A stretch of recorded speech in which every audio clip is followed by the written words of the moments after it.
and this is the Monday Mindset Podcast, where we share things of interest to us and hopefully to you. So let's get started with episode number 7. This week it's Terri's turn to share something she has found interesting this week. What have you got for us today, Terri? Well, Daisy, I wanted to share with you today something that is pretty near and dear to my heart and my life, and it's about time management, distraction, and procrastination. Oh, that's quite pertinent to mine as well. I thought we might both benefit from this.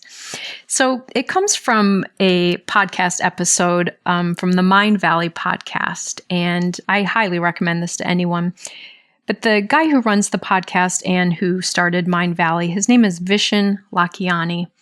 And in this, he interviews Nir Eyal, who wrote a book called Indistractable.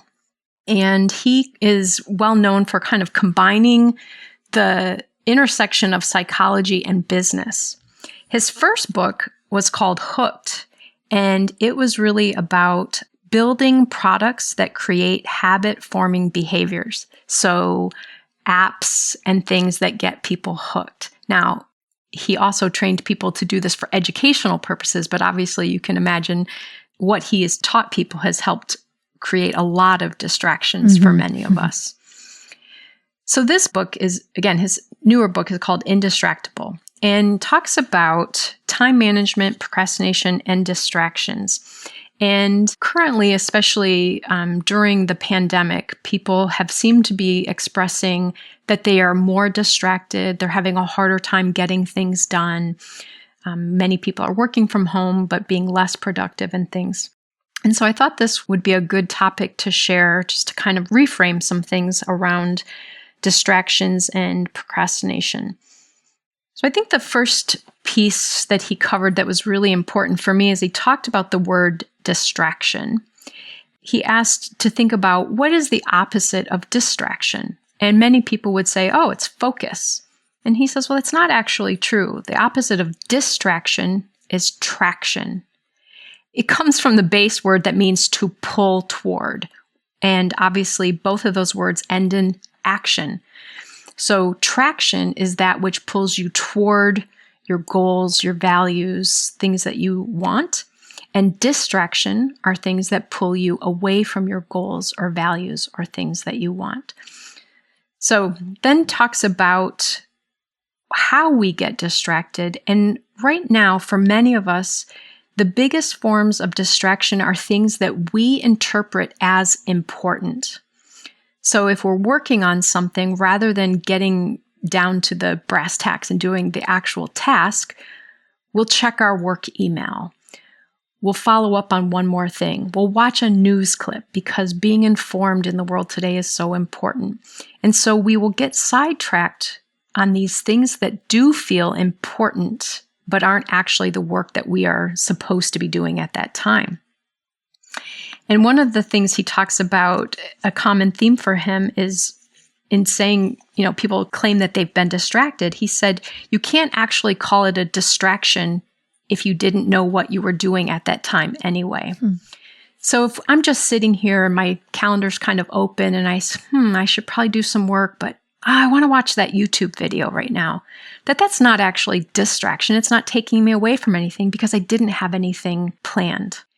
So I think it's important to just think about how we organize our time and not allowing external things to distract us from what we need to do. So we talked about 2 ways to really help us manage our time, and those are 1, managing our internal triggers. So the internal triggers are things that prompt us to action from within, and external factors are things that prompt us toward action that come from outside of us. And so he uses the example, if you're sitting down to do some work, the pings, the dings, and the rings. Your phone's going off, you're getting notifications, and you're obviously distracted. But he says, really, it is more important for us to focus on the internal distraction rather than the external distractions, because they will always be there. And we can do some things behaviorally to manage those, but more important is to manage the internal triggers. Yeah, because the external ones are quite easy, really, to manage, aren't they? Mm-hmm. I mean, it depends what they are, but the ones you mentioned there, the pings that you get with notifications, well, that's an easy one to change. Mm-hmm. It's one of the things I changed a while ago, where you just turn those notifications off. Mm-hmm. So again, thinking about internal triggers, it's important to think about, why do we even do what we do? And the old belief was that we do things to seek pleasure and to avoid pain. Freud referred to this as the pleasure principle. Nir, the author of this book and the person being interviewed, he talked about that that's not actually true. Everything we do is actually done to escape discomfort. We are so intolerant of discomfort that that is what drives us to do anything, positively or negatively. But we work very hard to get out of that place of discomfort. So he talks then about procrastination is actually an emotion regulation problem. So we're having this internal discomfort, or wanting to avoid doing something we don't necessarily want to do, or we're feeling something else.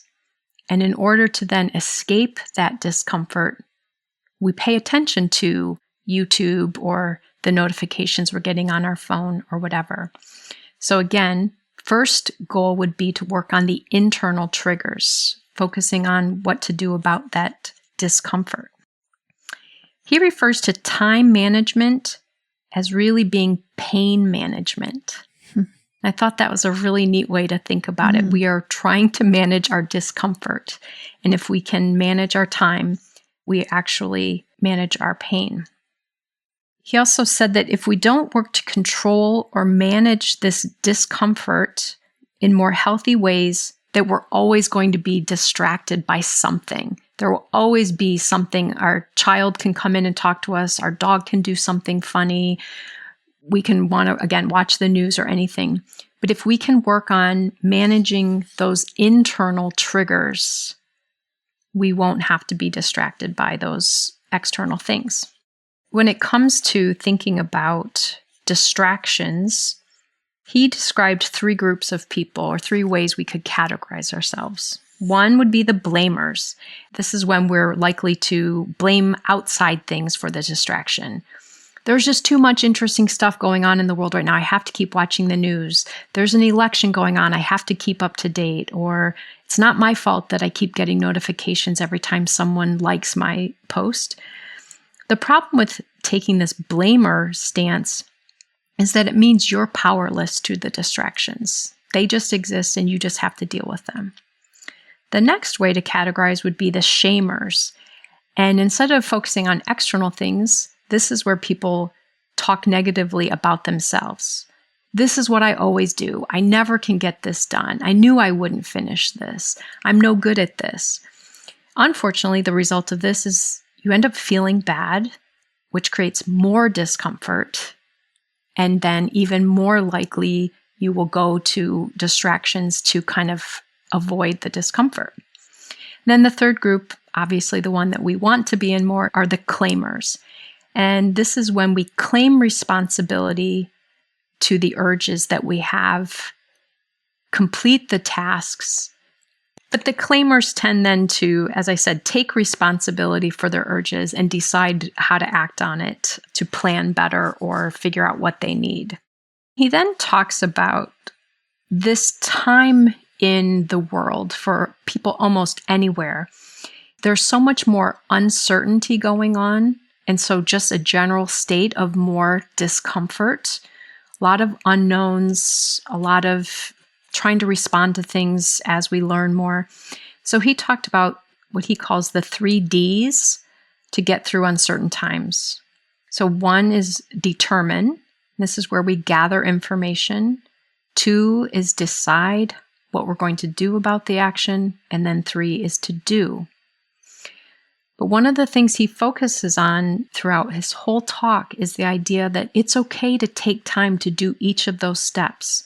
They don't have to become distractions.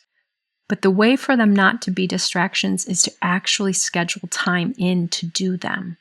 It's okay to give yourself time to watch the news and catch up on what's going on. It's okay to watch a Netflix movie to escape everything. It's just not okay to do those things at a time when you're supposed to be doing work or another important task. So he then talks about a couple of important strategies. And I have not read the book, but in the book, I know he goes into a lot more detail. And these are actually supported with science. They're not just him making up a strategy, but they've actually been tested and shown to be effective. So again, the managing your internal triggers. And one way to do that is what he refers to as the 10-minute rule. So let's say I'm sitting down to write a document and I have an urge to go watch YouTube for a few minutes. I'm getting stressed out, so I decide I really want to go watch YouTube. His strategy is that you allow yourself the opportunity to do that, but you have to wait 10 minutes to do it. So I check in right now and say, okay, I really want to go watch YouTube, but instead I have to wait. So he sets a timer. In 10 minutes, I can go watch YouTube. In the meantime, what I'm going to do is what he refers to as I'm going to surf the urge. I'm just going to be aware of what that urge is. Rather than act on the urge, I'm just going to, again, sit with the urge. What typically happens is people find in 10 minutes, they really don't need to go watch YouTube because they've already kind of addressed the urge and they've continued to work. In this interview, Vishen is very funny because he mistakes this and says, oh, I do that all the time.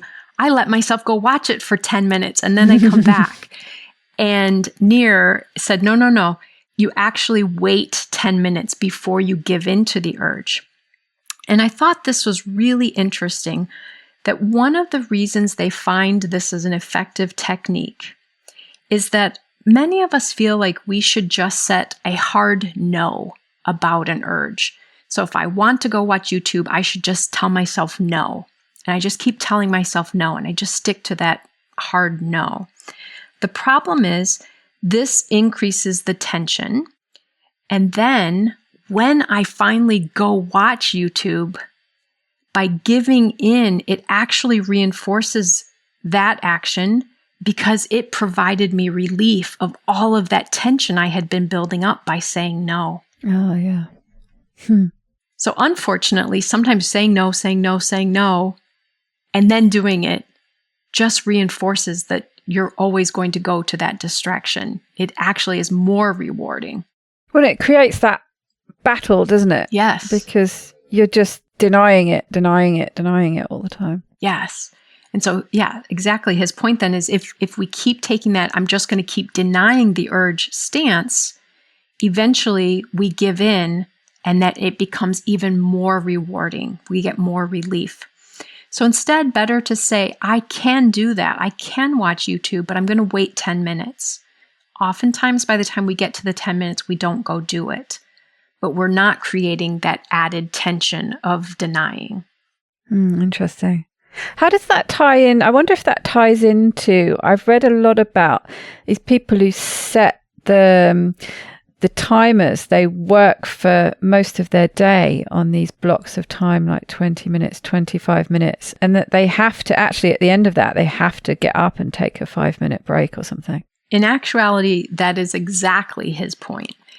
His next big strategy that I think for me was one of the biggest takeaways is what he calls time boxing or a time boxed calendar. And I loved hearing this. The first time I listened to this episode, I was so excited because I have never been someone to keep a to-do list. I do not organize my day with a checklist. I come from a family with at least 2 people who are really good at to-do lists and checklists, and I always felt like somehow I was just failing because I couldn't follow them. And interestingly, research has shown that people who use a time box calendar actually accomplish more than people who use a to-do list. And I'll talk a little bit more about that. So the time box calendar, it's where you actually kind of set out time to do whatever it is you say you need to do. So as you just described, you would block out times in your day. I'm going to work on this email for 20 minutes. I'm going to edit this podcast from noon until 1. Now you know what your traction is. And so now you are more able to stick with it rather than giving into the distractions because you have a blocked in time. The concept for me that was really interesting about this is the idea that a to-do list is output based. You check off when you've accomplished the task. And the reality is productivity is input based. You get things done by inputting, and that is time. And so what they found, again, people who were more focused on, I'm going to box out this time and focus without distractions, rather than focusing on getting the task done, they actually are more productive. So by making the goal, not that I have to be completed with the task, but I need to complete the time that I've set aside for it without distractions, that there is the shift that allows them to be more productive. I found that completely true. When you decide that you're going to operate for a block of time without distractions, it's amazing what you can get in a small block of time as well. Like where I put the timer on for my bacon in the morning, it's 15 minutes. And I might have a fairly small task that needs doing that I would have just, messed about and put off with it. Right, no, 15 minutes, that's a little block of time that I can get that social media posting done.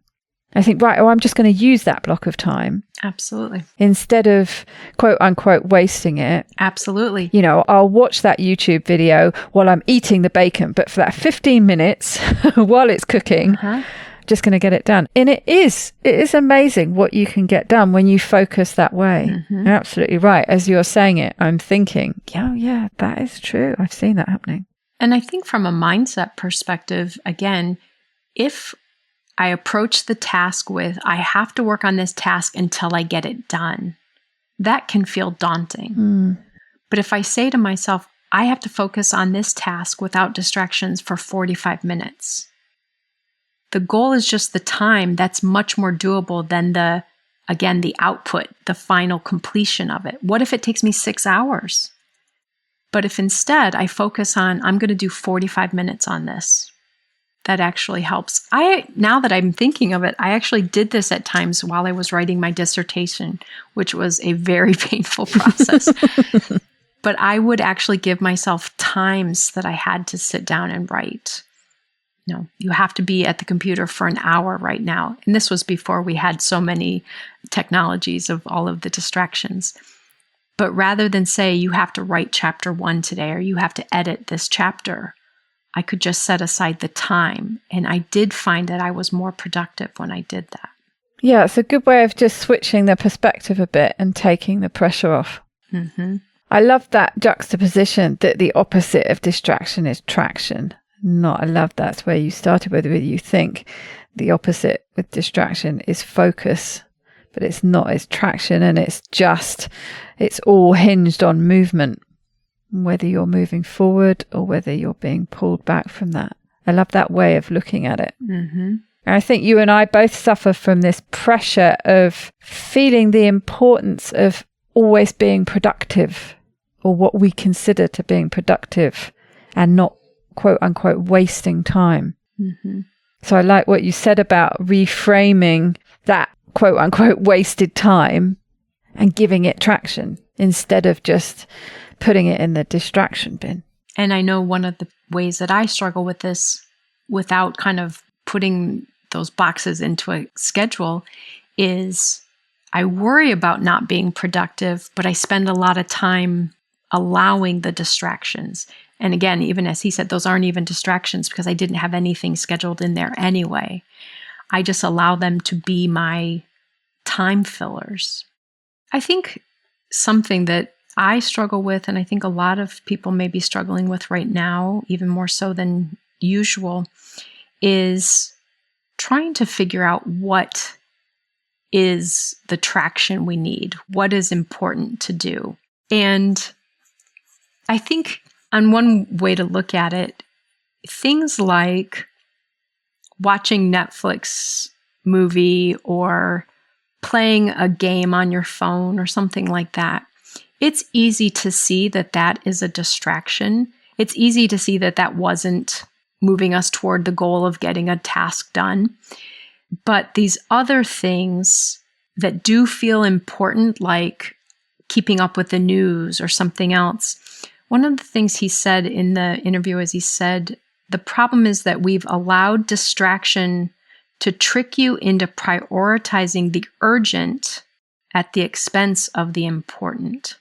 So the urgent need is the pressing need, the phone ringing, the notification you received about something. So that's urgency. But often we've learned to prioritize that over what is actually important to do. And that's how it becomes distractions. It's taking us away from what pulls us toward our goals. Coming back to that traction. I just love that. I love that. Distraction, traction. It's all about movement towards goals. That's a great way to look at it. And I was most excited about feeling vindicated for not keeping a to-do list.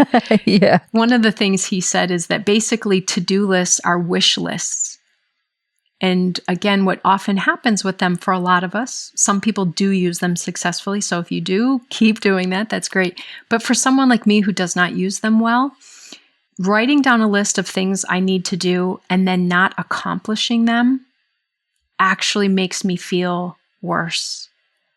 And again, what am I going to do if I'm feeling worse about myself? I'm going to get more easily distracted because I have more discomfort. So for many of us, keeping a to-do list actually is counterproductive. Yeah, I was going to say, you just described the exact same thing that I do. I have a to-do list, and then when you haven't checked things off, you just feel deflated. You feel unproductive. You feel like you've wasted time. You haven't achieved the goals you wanted to. But how do you get around kind of needing a list of things you need to do and not having a to-do list? That's a great question. Although I quite like what you said about actually to-do lists are having a wish list. You could rebrand it. This is the wish list rather than a to-do list. Although I could see that kind of backfiring too, because the wish list is, they never happen. So I don't have wishes. Yeah. But I think what you just highlighted is really important. He's not saying don't be organized. He's saying use the time box calendar to do that. That time boxing is really the way to map out what you want to accomplish, put it into blocks of time, and include in that schedule those things that you want to do that are not work related.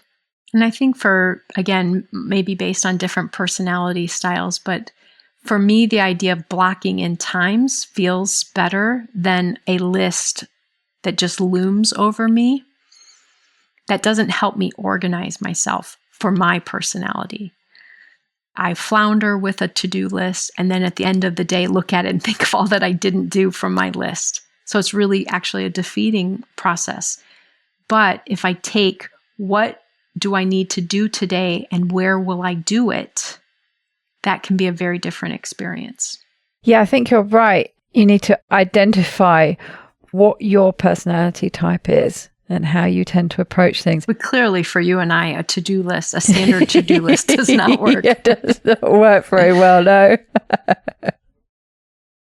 So I think my takeaway this week, and something that I'm going to try, and I think would be a really easy thing for people at home to try, is that 10-minute rule that you spoke about, and just putting off when that distraction comes into your mind, is just sitting with that and allowing it and saying that it's fine to do that, but just offsetting it by 10 minutes. That's definitely something I'm going to be putting into practice this week. Great. I think that's one I'm going to practice, as well as focusing more on making time for traction. Even side things can be traction if they're planned. And so using that time boxing to really shape out my days, my weeks, so that I have my traction really planned. Well, it sounds like we both have some really helpful things to take away from this episode, and we hope you do too. We'll see you next Monday. In the meantime, have a great week. Have a good one, everybody.